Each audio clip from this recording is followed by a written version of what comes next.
Welcome and welcome back. Branding in Pajamas here. It's always great to have you in this space and learn with you. So, after a pretty deep dive in Jaylen Brown's brand this week, I walked away with some takeaways, not just about him, but about the future of personal branding itself. Now, I'm a Cavs fan, so to be clear, I'm not out here rooting for the Celtics and all of that. However, when it comes to branding, Jaylen, he's got my attention. His approach, I found it very refreshing. It's not about just putting out products, looking good, even though when you look good, you feel good, right? And they pay good, according to Coach Prime. But it's about movement, literally and figuratively. He's building something intentional.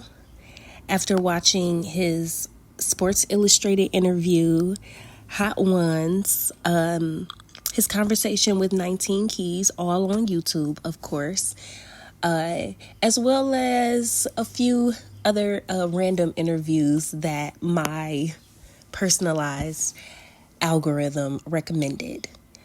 I see his vision more clearly. So let's talk about 741. The meaning of 741 being faith, consistency, hard work. It's not just a motto, it's a blueprint. His Juice clothing line and 741 performance, they aren't just random drops. They fit within a larger ecosystem he's creating, one that values longevity over hype. His website, I found it clean, futuristic, interactive. I love the rotating models showing off the gear. Most of the items are sitting between 100, 200. I'd like to see more model diversity on the site. However, I respect the slow, steady approach. I really think that's the best when building a brand brick by brick. Actually, Tariq Nasheed has an amazing, maybe one of my favorite videos of his on YouTube, an amazing video about building success. And you build it brick by brick, layer by layer, piece by piece.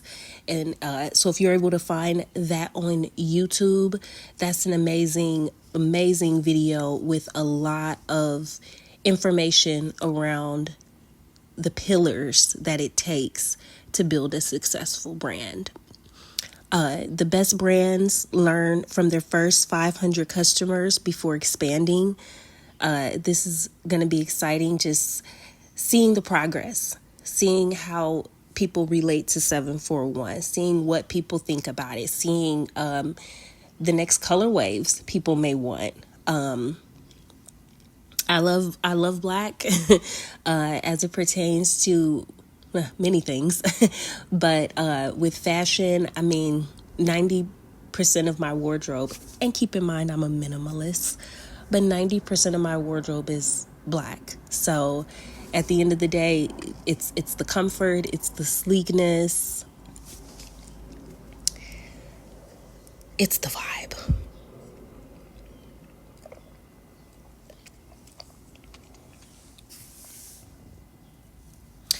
Beyond products, Jaylen is investing in impact.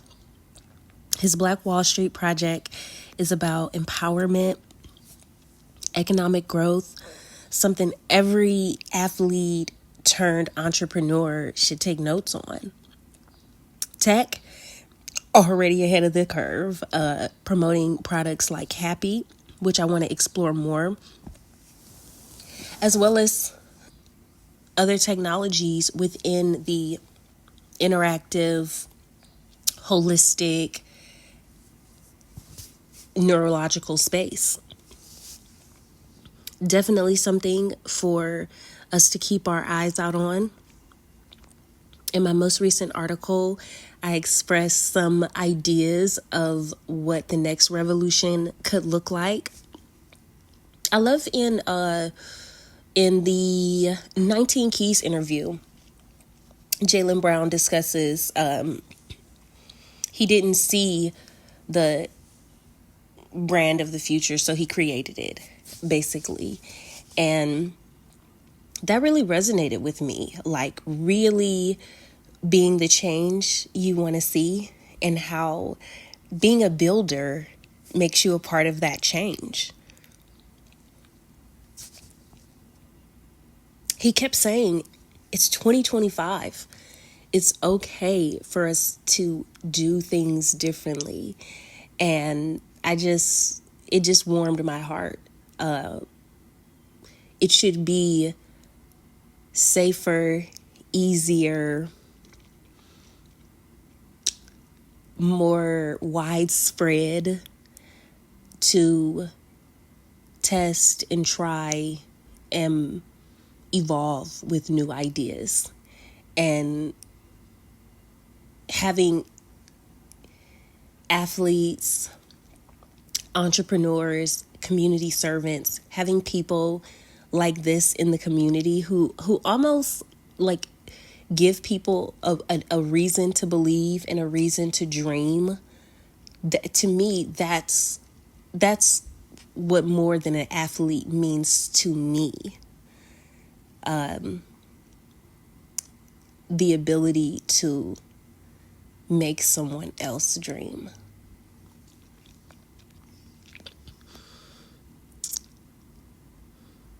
The best personal brands, they don't sit still.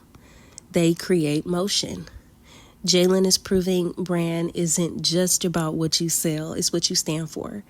So you guys, let me know, what do you think about the 741 shoes? Would you cop a pair? And what do you think about the future of branding, as far as Jaylen Brown turning down the Nike contract, deciding to build his own company, his own brand, go his own way, invest his own money, and build something generational, building something impactful? How do you feel about that? Or would it have been just your opinion to go a different route? Let me know in the comments, and what you think about the shoes in particular. I'll leave more of my thoughts and my comments around this on my Substack, where the original article lives. If you're listening to this on any other platform, just know I'm mostly hanging out on YouTube or Substack. You can always reach me by email, but YouTube or Substack is where you will find me, and where it makes it 10 times easier for me to find you. So let me know what you guys think, and I will catch you on the next video. Thanks again.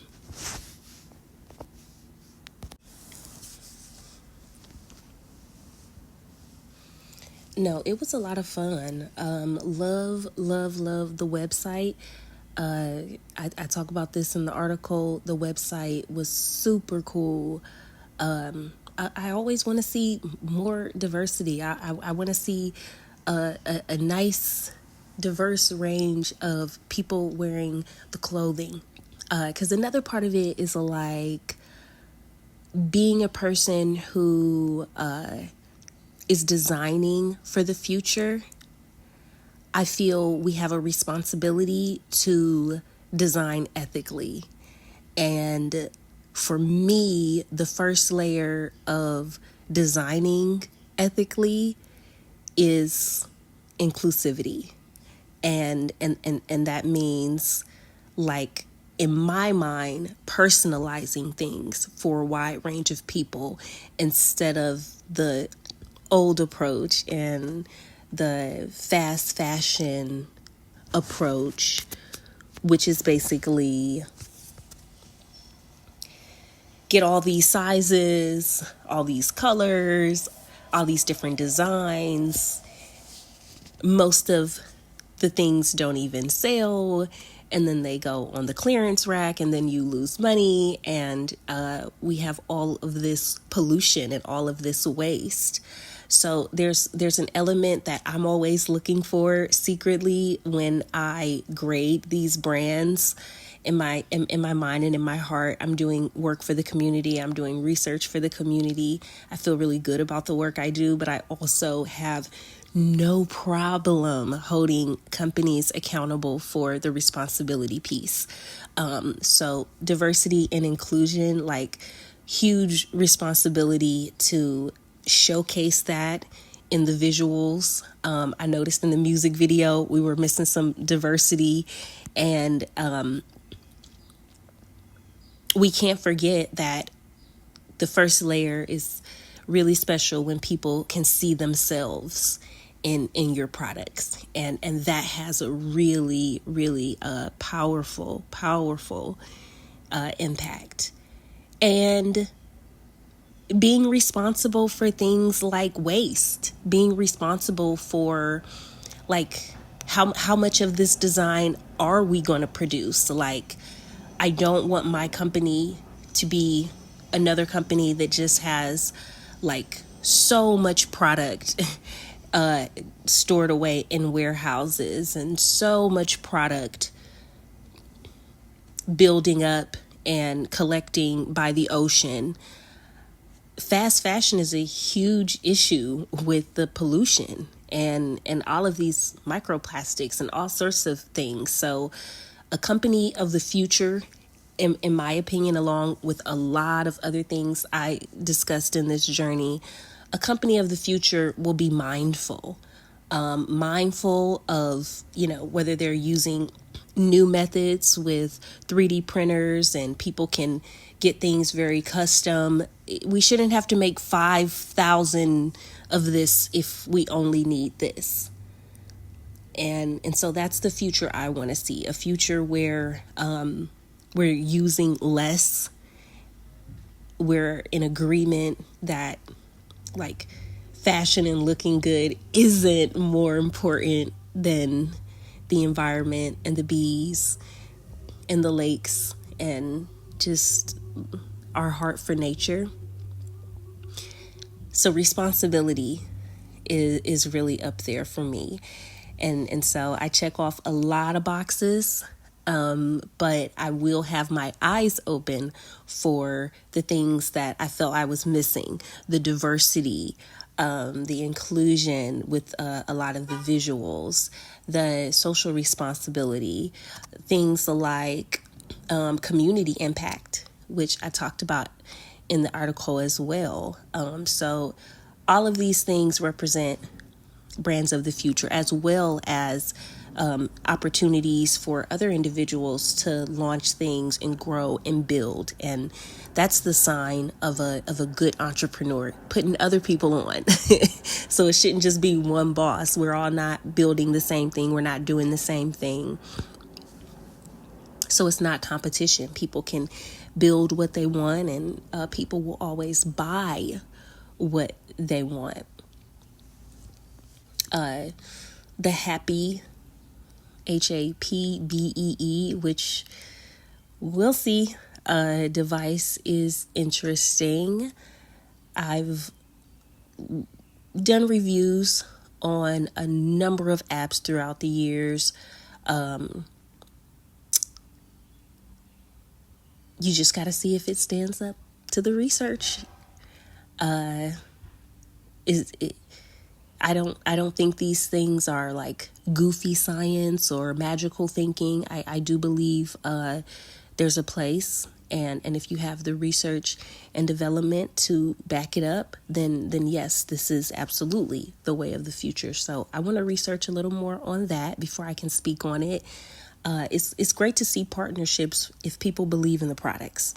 And one of the TikTok shorts that came my way, Jaylen was discussing the Happy product and saying how he actually gave it to everyone on the team before they won the championship. Now, I would have to understand how much of the team actually used it.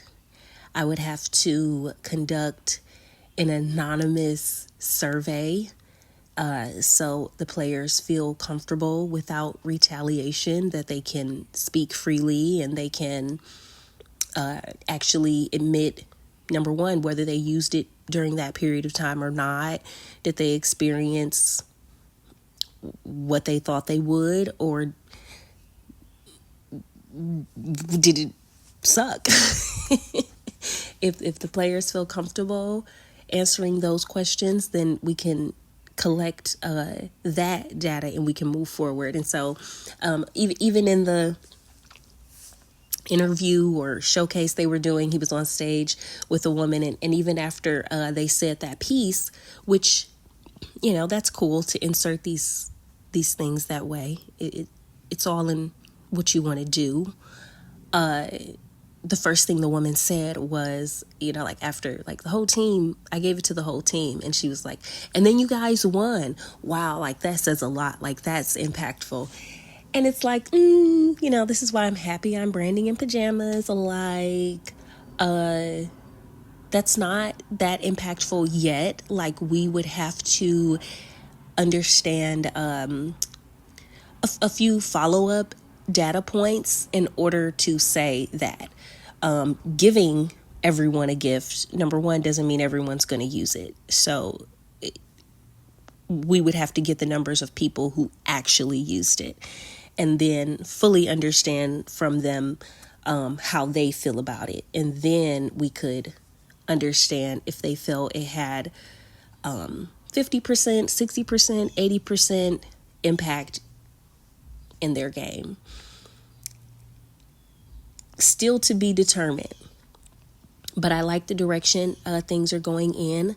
And the last thing I'll say, I want to see technology more so embedded into our clothing. We talk about things like, you know, smart cars, smart homes, smart clothing really has to be the next frontier for us. And I think this goes into, like, if somebody is going to spend $200 for like a hoodie, we should be able to like embed some tech in there. Like, you know, if people are only going to have a few signature pieces for the average person, let's make those signature pieces impactful. The same way I look at, you know, new basketball brands coming out. I always love when they do like black on black or a black sneaker for their first release. Essentially, they're thinking about the kid that can only afford one pair of shoes this season. And if this has to be the pair, it's got to get through everything. It's got to get through the rain, the mud, the practice, the ups, the downs, and it's got to still look good. And that's what I like about his shoe. There were other shoes that came out this season. I just felt like, you know, if the shoe is bright pink, like there's so many people the shoe isn't for. And that's great that it's for who it's for. But if we go back to my version of what more than an athlete means, it's about inspiring the next generation in that way. And you can do that a lot of ways. But I think the most organic way is a shoe that any kid can afford, any kid can obtain. And if that kid, if he's got one wish, like if he's got one pair, if mom can buy one pair of basketball shoes, not two, not three, not six, but if mom can afford one good pair, then I think it's a good thing for that pair to be able to handle a lot and look good. So I love an original black shoe for that first one. I think it's so thoughtful in so many ways. But tech that crosses a lot of boundaries, tech that says, I'm on your feet and I can tell you everything that's going on when you run, when you walk, with your heart rate. Clothing that can really be in tune with you and help you out and assist you. Maybe some of these things are far-fetched, but I believe it's fun and worth it and exciting to design the future. That's why I became a digital designer, and that's why I love brands so much. Thank you for hanging out. I hope you enjoyed everything. I hope to hear from you soon.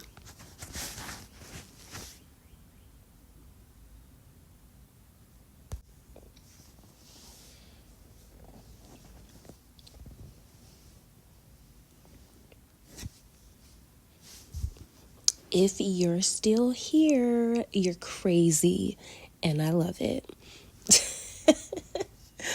I do have a little bit of context for a few pieces. If you're still here, I'll just assume that's you wanting more. Jaylen is making a lot of moves off the court. He's vice president of the NBPA, so this is actually a union that represents NBA players. He's been re-elected for a third term, and this just says a lot. I think this says a lot about the respect from his peers. He's using his platform for change, whether it's financial literacy, player empowerment, or advocating for social issues. It brings the mission back full circle. He talks about this in a number of interviews, and the Sports Illustrated interview, I think, really brings it home. So that's something to look forward to. Will other players follow in his footsteps? Even if a few of them take his advice, follow his blueprint. We saw in the 19 Keys interview the amount of athletes that are basically broke 10 years after retirement, and these crazy numbers. Please watch that 19 Keys interviews. It's amazing. But if a few of these players take his advice, blueprint, something, they can continue to build wealth. They don't have to go broke. They don't have to go taking out loans. They don't have to lose their families. They don't have to go leveraging everything, and their kids don't have to keep starting from scratch. That's pretty big stuff. And that's impactful not only for the basketball players that are taking his advice and looking up to him, but for everyone in this infrastructure. And he talks in his interviews about his grandmother. He talks about his mom. He talks about MIT. He talks about this community, this village, the entrepreneur community and village. And I'm a part of the entrepreneur community and village. I'm a part of the woman entrepreneur community and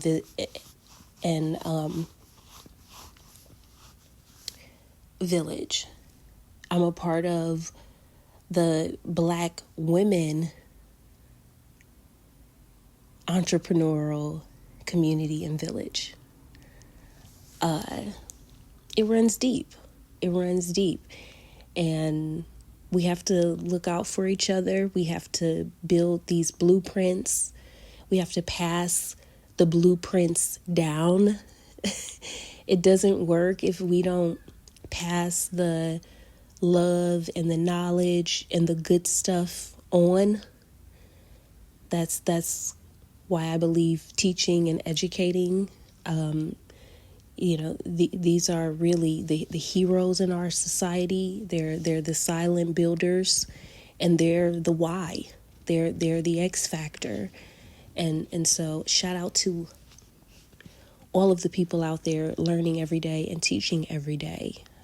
We love you. We value you.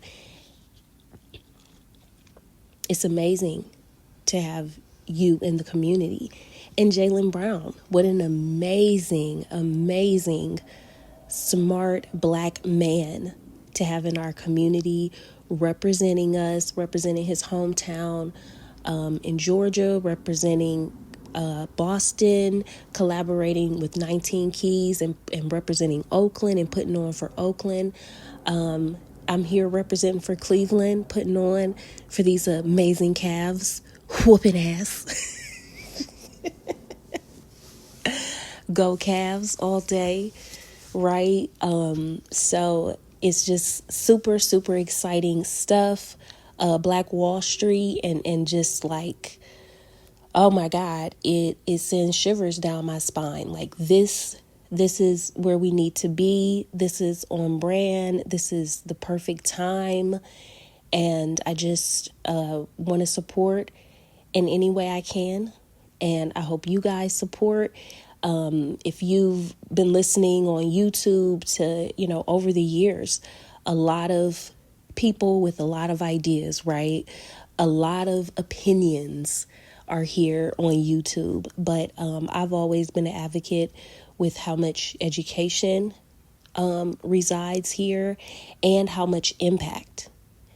And being able to stay abreast of what's going on, what's happening, and how it's affecting us, that's huge. That's huge. So I definitely invite you to check out any of the things I've mentioned in my videos. I've tried to leave links in the description, links to everything, resources, share with your family, share with your kids, or anyone who wants to learn more about the following things: entrepreneurship, business, branding, Black empowerment, community, village building.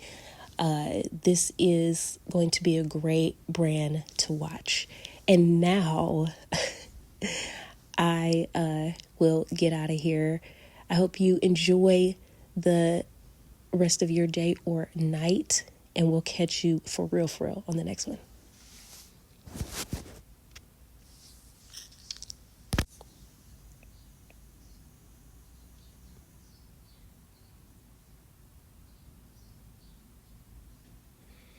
I feel like it was it the Hot Ones interview or maybe 19 Keys, one of the two, and he talks about ethical tech and just the importance of ethics. And it's sort of like when I hear branding in things that I'm listening to on YouTube and mainly YouTube, but I hear it and it's like an instant buzzword. That's how I feel when people discuss ethical tech. It makes me so happy, and I want us to keep having more conversations, and I want to open up the floor to really ask the hard questions about ethical tech and what it means for a company to operate in an ethical manner, how we judge that, how we decide who to support, and understanding that we don't want to fund things that are harmful to people and things and companies that discriminate against people. So just having safer spaces to do that, not having people attack you when you point out something that we could take a closer look at. And an important piece about ethical tech, to hold companies accountable for the people that are impacted by their products and services. The ethical thing is to reverse engineer it and really serve and care for and listen to the people your products impact the most.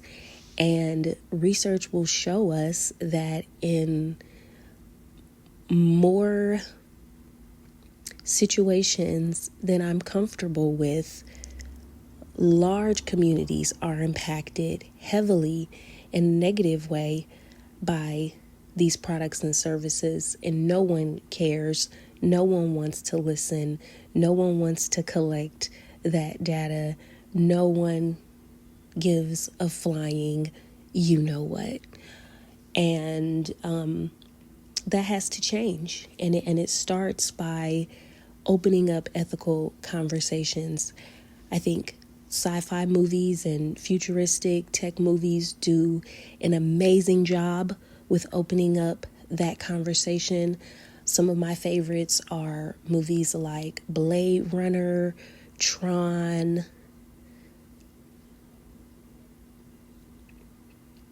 Terminator.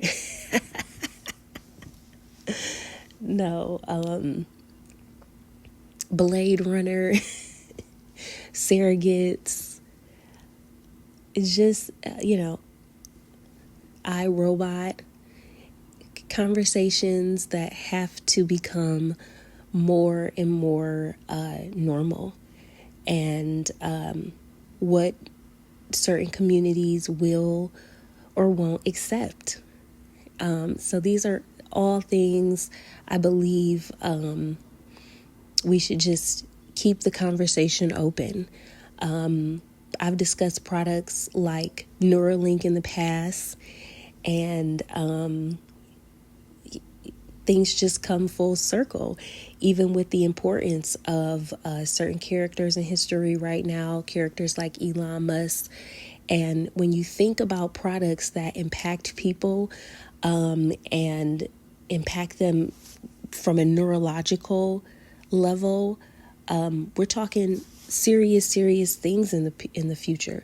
So it's very important that someone is paying attention to the research and development, taking it serious, sharing that with the public. The public can have serious, factual conversations about these products, and we can keep everyone safe.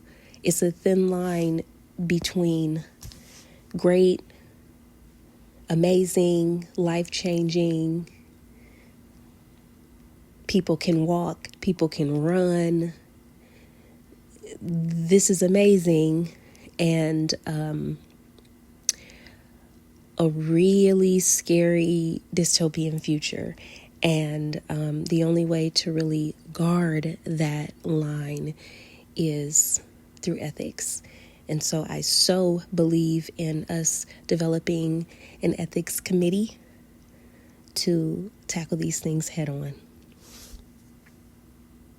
Thanks for listening. I don't think this video felt right if it wasn't ending at 33 minutes. Thank you for listening.